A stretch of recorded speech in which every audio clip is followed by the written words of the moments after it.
नमस्कार. आज आपल्या कार्तिकी फ्रूट फार्ममध्ये ब्लॅक डायमंड या पेरूची लागवड आपण करत आहोत. आपले सुरुवातीला जर पाहिलं तर या ठिकाणी खजूरची झाडं आहेत, मध्ये आपण ड्रॅगन फ्रूट लावलेला आहे आणि ही जी लाईन दिसत आहे ही रिकामी, या ठिकाणी आपण आता ब्लॅक डायमंड या पेरूंची लागवड करत आहोत. त्याकडेला बांधाच्या कडेनं आपण केशर आंब्याची झाडे पण लावलेली आहेत. 4 प्रकारचे मिश्र फळपिकं आपण या शेतामध्ये केलेले आहेत. हे जे झाड आहे हे ब्लॅक डायमंड पेरूचे आहे. याच्या पानांची रुंदी वगैरे जास्त असते, आणि पानांचा जसा रंग दिसत आहे त्याच पद्धतीचे हे झाडे असतात.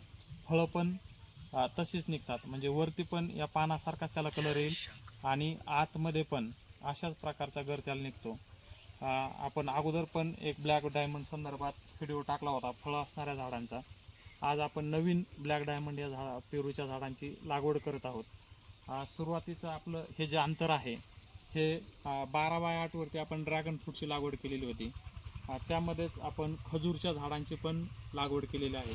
25 फुटावरती खजूरची झाडं लावून, म्हणजे एक ओळ ही मधली सोडली, म्हणजे 24x25 असं अंतर आपण खजूरमध्ये केलेलं होतं. आणि ह्या ज्या ड्रॅगनच्या 2 ओळी आहेत याच्यामध्ये 12 फुटांचं अंतर आहे. ही जी मधली जागा रिकामी आहे यामध्ये आपण पेरूचं नियोजन करत आहोत. आपण हे जे 2 पोलमध्ये 8 फुटांचं अंतर आहे त्याच्याबरोबर मधोमध अशा पद्धतीने ते ड्रीप घेतलेले आहेत आणि या ठिकाणी आपण पेरूची लागवड करणार आहोत. अशा पद्धतीनं बरोबर सेंटरला 8 फुटाच्या अंतरावरती आपण पेरूच्या झाडांची लागवड करणार आहोत. जितके झाडं बसतील, जेवढी खजूरची बाग आहे आणि आपलं ज्या ठिकाणी पूर्वी सफरचंद होतं त्या ठिकाणी आपण या पेरूच्या झाडांची लागवड करणार आहोत. लागवड नेमकी कशी सुरू आहे, सगळे आपल्या घरचीच माणसं आहेत. काही जणांकडून ड्रीप दुरुस्तीचं काम चालू आहे, तर काही जणांकडून पेरूच्या लागवडीचं सुद्धा काम सुरू आहे.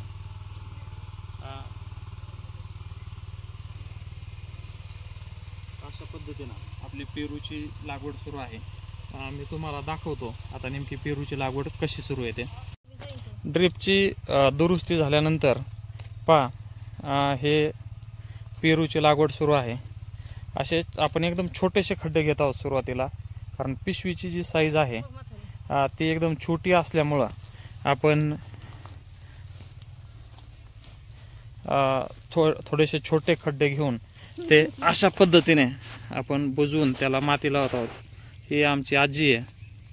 आजीकडं सेपरेट काम आहे पेरूला माती लावणे.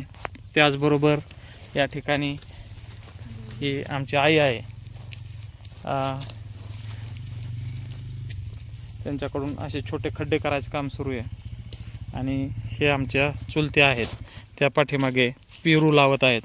झाड लावण्याचं काम, पिशवी फाडणे, अशा पद्धतीनं आपलं पेरू लावण्याचं नियोजन आहे.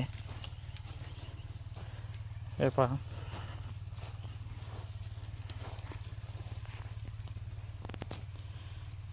साधारणतः अर्ध्या एकरावरती लागवड पूर्ण झालेली आहे.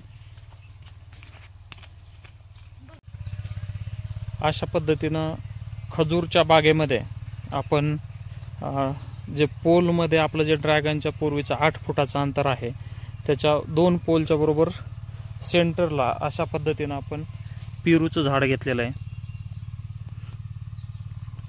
म्हणजे 2 पेरूच्या झाडांमध्ये आपण साधारणतः 8 फुटाचं अंतर ठेवलेलं आहे.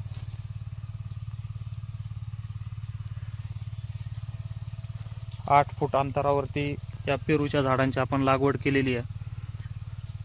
आणि 2 ओळीमध्ये जे अंतर आहे आपलं ते 12 फुटांचं आहे. अशा पद्धतीची ही लागवड पेरूचे, ब्लॅक डायमंड पेरूंची सुरू आहे. आज आपली पेरूची लागवड सुरू आहे आणि या ठिकाणी आमचे मित्र डॉक्टर योगेश बोराडे यांनी व्हिजिट दिलेली आहे. वेळोवेळीच म्हणजे जेव्हापासून आपण फळबाग नियोजन करतो तेव्हापासून ड्रॅगन फ्रूट असेल, खजूर असेल आणि आता पेरू लावतोय, त्यांना समजलं की आपली नवीन कशाची लागवड सुरू आहे. लगेच सरांनी व्हिजिट दिली त्यांचं नेहमीच आपल्याला मार्गदर्शन असतं. सरांचे आभार. सन 2016 साली फळबाग लागवडीचा आपण घेतलेला निर्णय आणि आजपर्यंतचा प्रवास यामध्ये आपण सर्वप्रथम ड्रॅगन फ्रूटची 2016 साली लागवड केली. त्यानंतर आजपर्यंत सफरचंद, खजूर आणि आता ब्लॅक डायमंड पेरू जे कोणतं फळबागेचं नियोजन आपण हातात घेतलं ते आजपर्यंत आपण यशस्वीच करून दाखवलं. शेतकऱ्यांनी नेहमी नवीन प्रयोग करा आणि जगाला नवी दिशा देण्याचा प्रयत्न करा, तरच आपला नक्की शेतीमधून फायदा होईल. धन्यवाद.